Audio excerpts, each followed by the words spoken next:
Welcome back to another episode of The Adversity Advantage. I'm your host, Doug Bopst, and today's guest is Andrea Rogers. Andrea is a Beachbody super trainer and the creator of Xtend Barre, the largest global bar franchise business.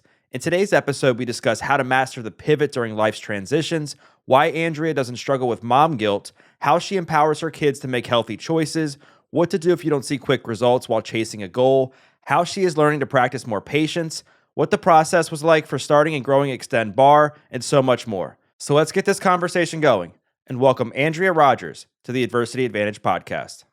Andrea, welcome to the podcast. Hello, Doug. I'm so happy to be here.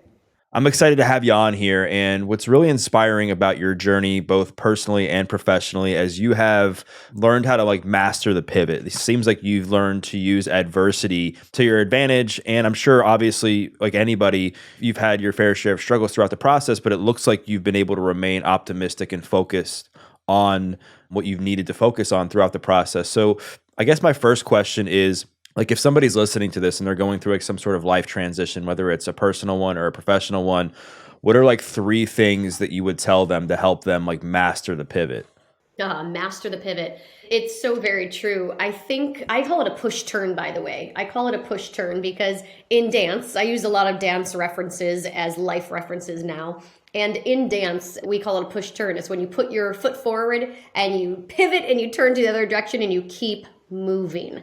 So the number one thing I would say is movement. You really need momentum creates momentum, right? So the second you stop and you start to sit in the haze of, the heaviness of where you're at, you'll be more likely to stay there. So allow yourself a moment, allow yourself a day, allow yourself a week, and then get up and get moving. Keep the momentum going. Even the baby steps, I know that's cliche, but one little step at a time is going to help you to come out of that haze and into a lighter, brighter, bluer sky. So that would be number one. Number two, I would say, be prepared with a response to the stall. So what that means is we know there's going to be times in our life things are going to stall. You've got the momentum, things are moving great, and all of a sudden things just stop. And that's where the pivot and push turn happens. But if you are more prepared for that to happen, meaning, and I know you can't prepare for everything, but let's say it's in your career and things are going really, really, really great, but all of a sudden, there's a challenge ahead of you. There's a mountain that you have to climb. Be prepared, meaning making sure your mindset is where it's at, making sure your physical body is where it's at, making sure nutrition is where it's at, setting the stage to be the best you so that when you encounter these pullbacks and these setbacks and these mountains, you are able to go after it and go back to number one, which is keeping the momentum. And then number three, I would say you really have to do the work on the mindset. We work our bodies physically and that's what we do, Doug, right? We encourage people to be physically strong and active and healthy from the inside out. And I also believe that you have to work those, mental and emotional muscles as well. And that goes back to number two, being prepared for what comes to you and making sure that you're working on yourself continuously. Figure out what that is for you. I have a lot of things that I do to keep myself in a positive mindset.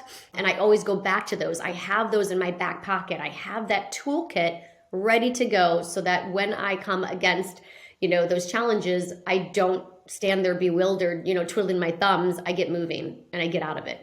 Yeah, those are three great tips. And I think if anybody who's listening to this, if you're going through a life transition and you're figuring out, you're wondering where do I start? How do I, rebuild some momentum? How do I stay optimistic? I think those three tips that you just shared are going to help you out tremendously. I want to dive into your story because you've made multiple pivots in your life. And I think one of the most important ones you made was taking a leap of faith, trusting your gut, and starting Xtend Barre. So walk the audience through what was going through your mind. I believe you were teaching Pilates at a place down in Florida. You had gotten word of bars starting in New York. You were kind of missing dance.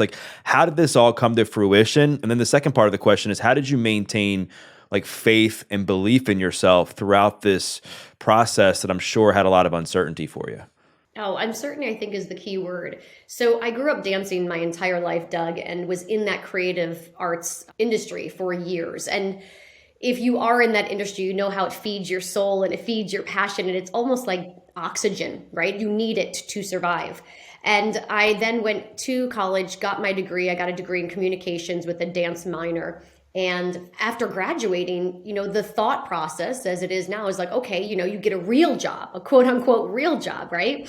Not a dance job, not but I couldn't figure out what was going to feed my soul and feed my passions while also making a living from it. Dance has a very short lifespan in terms of dancing professionally. I had moved to South Florida. I knew I wasn't going to get back into that scene. So I had to figure out what I was going to do.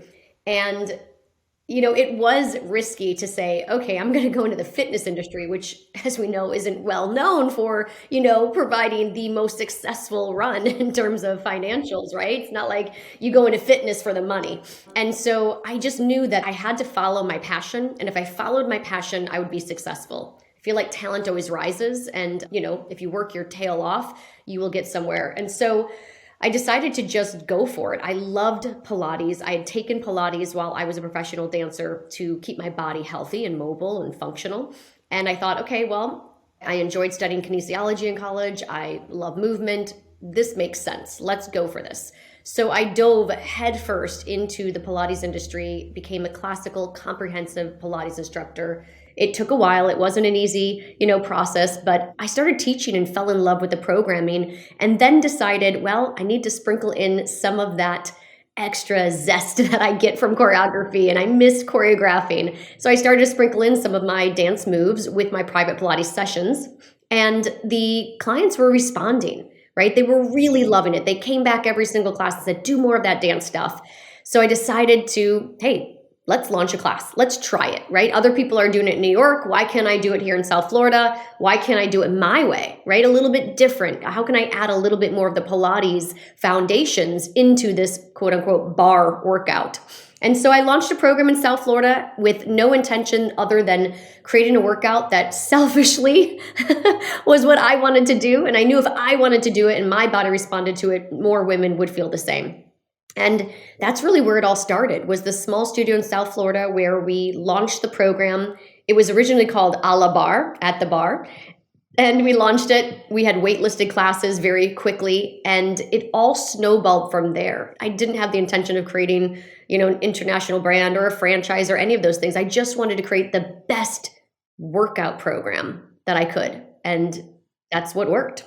Yeah. And the rest is history. And congrats to you on all the success with that. I think I was reading you have like 70 locations or something right now. And yeah, we have multiple different paths of how we expand the brand. So we have licensing model, and then we have franchising model. So between licensed studios and franchise studios, yeah, we have a pretty nice reach now globally, which has been exciting to see. It's really cool when you go, over to Asia and you have people teaching your Xtend bar classes in another language, and you see that this translates no matter where you are in the world, because movement is so powerful. Yeah, movement is powerful. And I think like your combination of kindness, tenacity, and just optimism, I think really served you well in being able to build this company to be so successful. I want to dive in to some mindset stuff with this because we're both in the fitness industry. And one of the common struggles of the people that we work with or that we coach is when they're not seeing results fast enough. They're not losing the weight. They're not building the strength. They're not X, Y, and Z.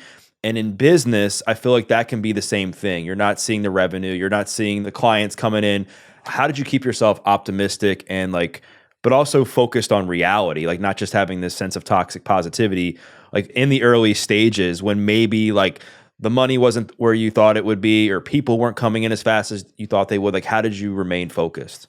Well, first of all, I loved your analogy and the translation between the, workout mindset and the lifestyle, right? And business mindset. I think, I always say, own your body, own your life. And I say that, Doug, because I do believe that when you are someone who is dedicated to moving your body consistently every single day, the lessons that you learn within those workouts are just incredibly valuable, right? When you want to drop those weights and you do the extra reps, when you don't feel like getting up and moving your body, but you say, I know I need to do this because it's going to lead me to where I want to be, and you get up and you do the workout. Those little bits, those moments are what prepare you for all the other things in life, right? You're like, if I could do that, I can do this. And I have used that throughout business and through those pivots, right? I think it's, important to sometimes zoom out. We get caught up in the game of comparison, and especially in the social media world, right? We're constantly looking at, okay, she launched this business at the same time I launched my business, and look at how further along she is than I, and look at this individual, and you cannot compare. So I'd say number one, you got to get out of that comparison game and you have to zoom out. And when I say zoom out, I mean look at the path that you want to take and step back and understand that this is going to be a long game approach. Anything that you want to do in a sustainable way, you have to be able to zoom out and understand it's not going to happen quick, easy, and fast. And maybe it does happen quick, easy, and fast, but guess what? It's going to give you challenges. Like right around that quick, easy, and fast is going to be like slow, dragging, and hard. And then you'll get back to that little faster momentum. And that's what happened for me. When I launched Xtend Barre, it took off very quickly. And the program grew because it was a really strong program. But I was very green in the licensing and specifically in the franchise world. I didn't know a lot when I got started. I got started quickly. And I was running before I learned how to crawl, right? And with that, I had a lot of learnings. I had a lot of mistakes made. I had a lot of growth and development that came through that process. And so I kept reminding myself that it wasn't about how fast I was growing and how big I was going to be and how many studios I was going to have. It really came down to quality of programming. I knew that if I continued to focus on the quality of our programming, that would set us above the rest. That would continue to help us to soar because we knew that we had the best programming out there. Now, there were a lot of learnings, as I said, in between, and I had to step back and I had to make major changes in the business. I had to pull back from domestic franchising, focus on international franchising, and really take time to understand where my strengths and weaknesses were as a business, and then lean into partnerships that could help supplement where my weaknesses were to continue to order and grow the business where it needed to go.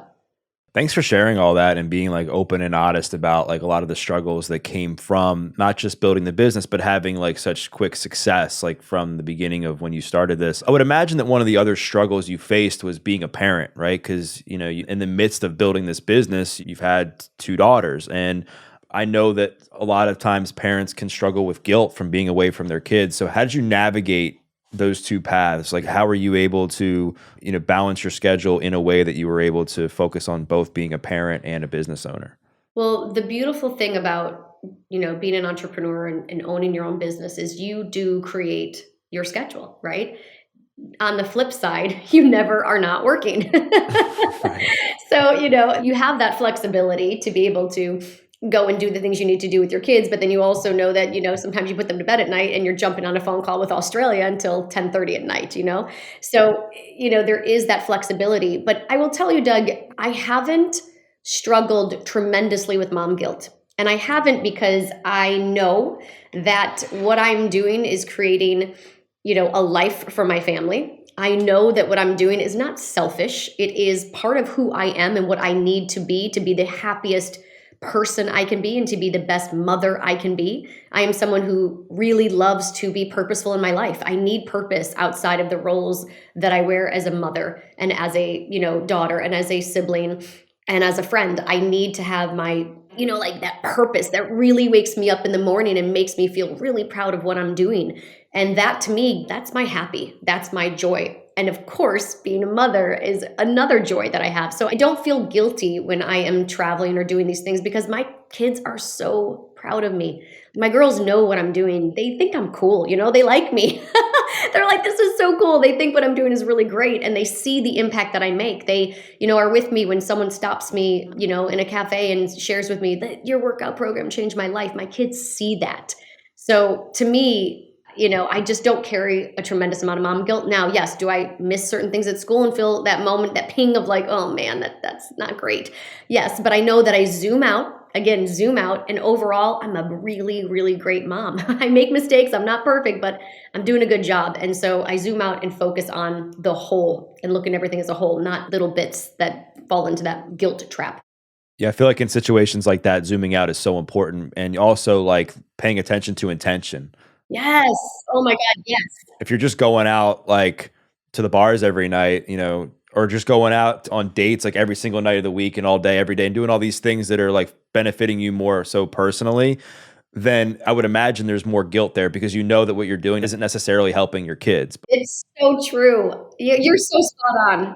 Yeah, Yeah. I always say that. I'm like, I'm not like, sometimes I'll get people that creep into my DMs and they're like, oh, well, you're just out doing your thing and your kids are at home. Not often, but I just had it recently when I was at a super weekend event, And it's so funny because the DM right before her was a woman who was suicidal. And she shared with me that the program saved her life, like literally saved her life by starting this workout. And then the next DM is another woman judging me for being gone, and I'm laughing because it's just what it is, people are going to judge you. But I sat back and I said, it's not like I'm going out partying with my girlfriends and which, I haven't done in a while. Like I could use that.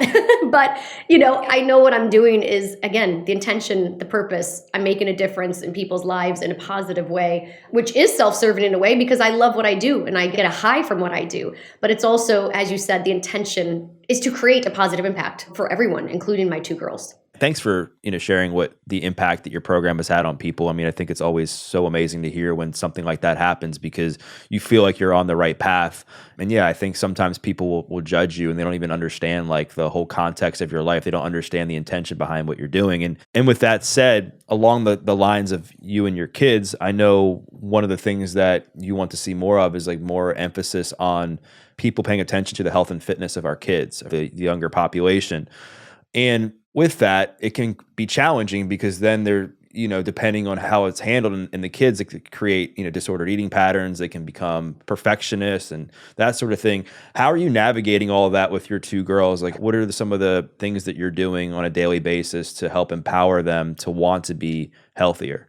You nailed it because it is a fine line, right? If you go too far in terms of that focus, it can turn into negative, habits, obsessive habits. And I don't want to create that. So I'm very clear on empowering your body, them understanding what they're eating and how it fuels their body. So for me, I do little things. I'm not lecturing every day because trust me, I can't do that every day. So they know my bit. They know that I eat pretty healthy.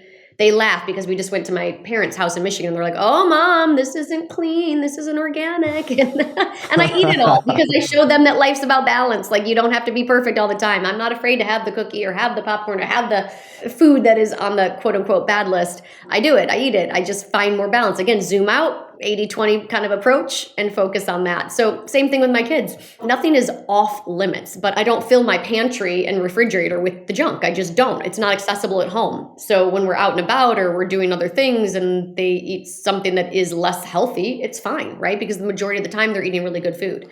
My biggest thing is the tricks that I do when they're hungry. First of all, they come back from school, I get them a healthy snack. I'll bring it in the car or have it ready for them when they get home. And then no more snacking until dinner. So I want them hungry. And what I always do is I put out the veggies first. So as I'm cooking, whatever it is I'm cooking for dinner, I throw out the carrots or the cucumbers or the steamed broccoli and let them load up. They're like, I'm hungry. I'm like, okay, here you go. And if they don't eat that, I'm like, you're not that hungry. So, I throw out the veggies and then I make sure that they move. I noticed recently, I'm like, God, my kids aren't as outside as much as I want them to be. So just this week, I'm like, every single day when your homework is done, you go out to play. Like when I was a kid growing up, we stayed outside until it was dark and then came home, right? Like that's what we did. And I want my kids to have that. That's part of the reason I moved to Dallas. So I just bought them some fun outdoor things. And just every day this whole week, I'm like, get outside, get outside. I don't want to see you until the sun starts to go down, and they're just outside playing. And I think that's what we miss. We are overscheduling activities constantly. We're, trying to focus on like creating these kids that are the best in every category. And I think at the end of the day, it's just about, balance, making sure that they're eating pretty clean, decent meals, not always perfect. And then helping them to understand that when they eat well, they feel well. And then like zooming out on this situation, because I want to double down on this because you come across as somebody who's incredibly creative, caring, and, optimistic with the way you handle things with your kids and also your own life. That like, what do you think would be as a society, like what can we do to help our kids overall, like become more movement focused? Because I feel like now kids' attention spans are shrinking. They're glued to screens. And then honestly, not to really any fault of their own. It's just the way our society has kind of evolved, I guess, if you will. What are a few like ideas that you might have that if a parent's listening to this and they're like, well, I can't convince my 11-year-old to go to the gym, like what kind of things do you think could be helpful for them? First of all, I think it's a problem that comes down within our schools, right? Like, we're taking away PE. We used to have PE every single day. Now it's like we're lucky if they get it once a week. They should be moving their bodies every single day at school. Like, there should be recess outside every single day, and there should be PE every single day. Now, I know we can't always control that, but, advocating for that within your school district is, a first step. Secondly, is what we do at home. So institute family walks or bike rides or scooters. It's like every night you go for a walk. I grew up going for walks with my parents. Like, we walked in Michigan when it was, 20 degrees or whatever it was. We were outside, hats and scarves on, and we went for walks. That was also after we had our family dinner, right? So if you want change to happen, you have to be that change for your family. So make it non-negotiable, just as you make your movement non-negotiable. It's like, this is what we are doing now. And you start a new routine and you say, hey guys, we need to be a little bit more movement focused, movement centric in this house. We're going to do every Monday through Friday or every single day of the week. We're going to get outside for at least 20 to 30 minutes a day, and we're going to move our bodies. So you guys, we get to choose. We get to do a walk. We can go outside and play tag. I just bought my kids these little Nerf guns. They love them, and little remote control cars to get outside just to get them out there. Chalk, all these little things that you can do just to get them outside and playing. But sometimes it takes breaking the habits, right? It's easier sometimes to have them sit in front of the TV or grab their iPad because you have a million things to do, but you have to be the one that kind of pulls them out of that, and you have to help them to get that started. And then from there, like yesterday, they're like, can you come play? I'm like, I got a million things to do. Go play. You got it. You guys got it. And they stayed out for like an hour, outside just playing. But it does take consistent focus and energy, just as anything does when you're trying to break a habit and create a new one. It doesn't take a tremendous amount though, Doug. It's a matter of like, no, we're not watching TV, turn it off, we're going outside. We're going for a family walk. Right. And just being intentional, like being consistent and just making sure that also I think you're kind of meeting these kids where they're at. Like, I think, like you said, like incorporating it into something that is already being done. Like if you're eating dinner together and then you're already like in the same house, like just going outside for a walk that's right there versus being like, hey, I think you should go to this gym, or I think you should go do this. And the kid's like, I don't want to go in there with a bunch of random people, which to some extent obviously is understandable. I want to kind of dive into a bit of your personal story a little bit, in that I know something that your mom has said to you that really like has meant a lot to you is not letting something like sink into your soul when it happens. And I know you've gone through a divorce, and I know that can be incredibly like traumatic and hard for people who go through it. How did you not let like an event like that like transform your identity? It's very true. It can transform your identity. It did transform my identity in a positive way. So I'm not going to paint it like it was all rainbows and, cupcakes and sprinkles, because there were some very hard times that I had to navigate through. However, I kept leaning into this feeling that I had, Doug, which was, oh no, girl, you're meant for more. Like, you are meant for more, and you are going to, become that person that you are meant to be. And I had that little voice in me. And so, I remember having days where I felt like my knees were going to buckle. Like, I just remember walking through the Publix grocery store in South Florida and thinking, God, if everybody knew in here how I felt inside, because I just, put on a good front, but I really felt like I was going to collapse. I allowed myself those moments, but through those moments, I leaned into two different things.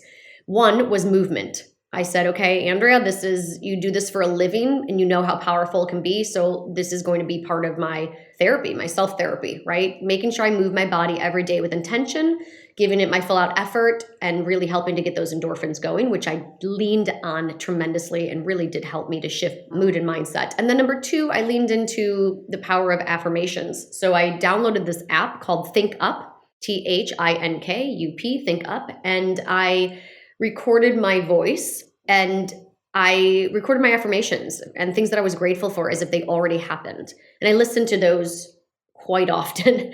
In the heat of it, I was listening to them multiple times a day. Now I find myself maybe once or twice a month leaning into that.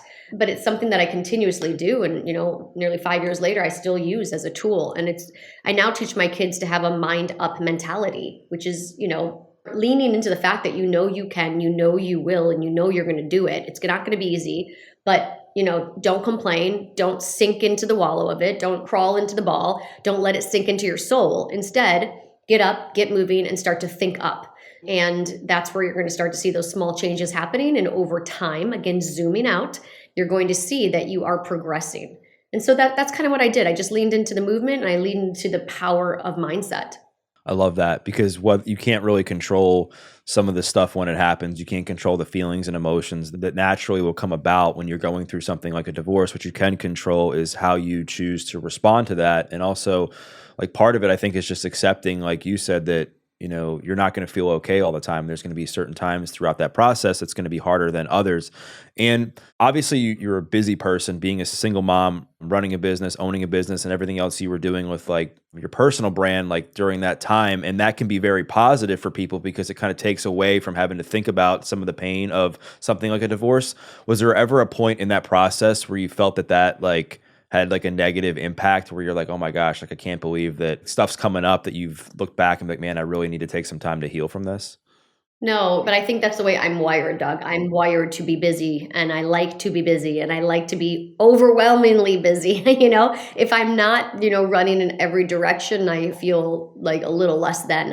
And I know that's crazy, but I don't get overwhelmed very easily. And so I'm someone who likes to just keep that momentum going. So for me, that was my power. That was really my source of power, was leaning into the business, leaning into everything I knew that was going to carry me through to the other side and create that new identity, a new person, a stronger woman, a more capable person, someone that was going after things that I don't know why I wasn't before, And it's funny when you come out of a relationship like that, you're almost shocked by the new energy that you have, the new zest that you have. And it's not always the case and it doesn't always happen right away, but eventually you get to the point where you're like, okay, you kind of lean into who you are. And that to me was very powerful. So I kept leaning into the busyness and tried to create more energy in that business sector so that I could, continue to soar. Yeah, that makes sense because I think what happens is you start to develop into this new version of yourself and you create this new identity in a positive way. And you Yeah. don't let that event become your identity and define you. And because you're continuing to evolve, like a lot of it, you just start to accept as part of the process. And you're like, wow, like I'm so thankful that I went through these events because it's made me into the person that I am today. I want to talk about pressure because you grew up a dancer. Your face and your body, if you will, is on camera and for people to see, whether it's, through social media, through Beachbody and everything else. Like, do you ever feel pressure to like look a certain way because of the fact that your body is like, kind of all over the place? I've never been asked that before. That's an interesting question. And surprisingly, no, I haven't felt that pressure. I do think it goes back to growing up as a dancer, however. So, my body was my instrument.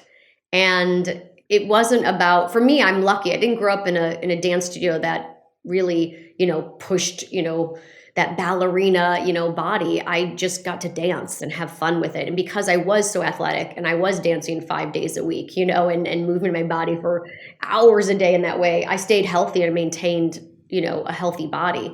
And so I never felt pressure. And I even coming into the circle that we're in right now in the Beachbody world, I don't. I think, the only thing I'm very petite, right? I'm a little thing. My mom is tiny. My grandmother's tiny.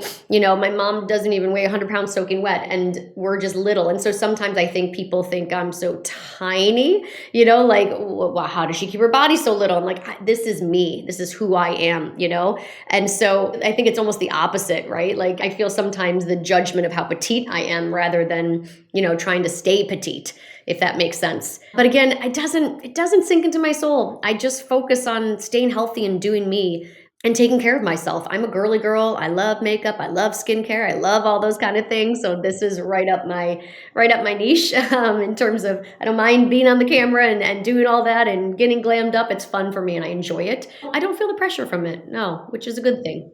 That's a really good thing. That was actually a question that came through when I kind of asked the audience like what they wanted me to ask you. And because I think a lot of people they feel they have to look a certain way because of society or because what they might see online or because what their family might say.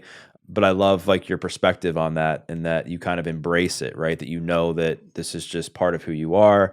And that you also didn't grow up you didn't go to a studio where there was much emphasis on how you looked. It was just like you were there to perform. That was it. It was really about the joy of dance. And we had, in our group, I had girls of all sizes next to me. And I was always, like I said, I was always the little one. And, my older daughter now is petite in her age range. She's the shortest in school too. And, watching her navigate the same things I navigated as a child. And I told her, it's just who we are. This is just who we are. And it's what makes us special. Just like everybody has something that makes them special. So yeah, I think it's just owning who you are and being confident as much as you can in that. Yeah, owning who you are. And I think, part of owning who you are is being able to like trust your gut and trust your intuition, which I think there's people that have a hard time with that because they might like hear their gut say something and they're like, maybe it's not true. I'm just going to go this way. Or they don't know if like it's actually their intuition and it's not their brain. This is something that I know it's been a cornerstone of your success has been your ability to trust your gut and trust your intuition. Like, what does that look like for you? Like, how can somebody, if they're listening to this, like, how can they learn to trust their gut more? Oh my goodness, my gut. My gut is my compass. It truly is. And, I grew up with really, really great parents who embedded in me a moral compass. And my mom laughed. She's like, "Oh, yes, I trained you to feel guilt if you did something wrong." I'm like, "You trained me?" She's like, "Yes, I wanted you to know, I wanted you to have that moral compass throughout your whole life." And they did a great job in creating that. I'm trying to do the same with my girls. And it has been something where I get this gut feeling and I can't, it's really hard to explain, Doug, but it just, first of all, it's like that compass is so strong. I know the right and wrong, and I have, a high moral compass in that respect. So I will avoid anything that gets me into that feeling guilty zone. I really try to focus on doing the right thing always. It's how I put my head on the pillow at night and feel good, And if I know that I put my head on the pillow at night and I feel good with who I am, with what I'm doing, with the impact I've made, any haters come out or anybody comes against you, it's very easy to go, okay, no, that's not the case. I know who I am. I know what I'm doing. I'm proud of who I am. I'm proud of the work I do. I'm proud of the actions that I'm taking. Then it's easier to kind of just get out of that negativity and stay in that positivity. So for me, it's really about understanding what makes you feel good as a human being. What are you doing that makes you feel good? And when you take action that doesn't make you feel good, when you sit back and go, "Oh, that was that I shouldn't have done that," or "that didn't feel good," don't go past it quickly, right? Sit with that for a moment. Understand why, you did what you did. Understand how it made you feel. And then think about that the next time something comes into place and you're like, "Oh, I didn't like the way that felt. I want to feel more of the good." And take those actions that help you to feel more of the good. Lean into your gut. Now that's on one side. And then as you said, Doug, there's another gut side that's helps you to make decisions in terms of should I go for it? Should I not go for it? What should I do? What should I not do? Right? And that's a little bit harder to feel that gut and to hear that gut. And sometimes you have to just jump in, right? You got to take the risk. You got to go for it. And sometimes your head is going to be telling you, no. And your gut's like, "Yeah, girl, you got this, go for it." So you'll start to learn how to navigate that the more you do it. And hey, you take the risk. And if it doesn't work out, it doesn't work out, right? For me, it's always about going after it. Yeah, just going after it and being able to adjust along the way and just notice and just understanding that, every time you maybe fail or things don't go your way, it's just kind of the universe telling you it's time for some form of redirection and that's the way that your life is meant to go in that moment. And I know one of the things that you've been working on, I guess, over the last year or so is patience. And I think that can be hard for a lot of people, especially in our space. And talk a bit about that. What are some of the things that you felt like you've struggled with when it comes to patience, and what are some of the things that you've been doing to help you improve that? That's one of my weakest traits, I would say. As we talked about earlier, I move very quickly. I move fast. I expect people to keep the same tempo as me, right? I expect them to have the same type of positivity and, outlook on life and drive and tenacity and just go, go, go, go, go. And not everybody's wired that way, right? Including my kids. So I have to sometimes, often, not sometimes, often, I have to stop myself and say, "Okay, Andrea, this is you and this is them," right? And you cannot expect everybody to operate at the same frequency that you do.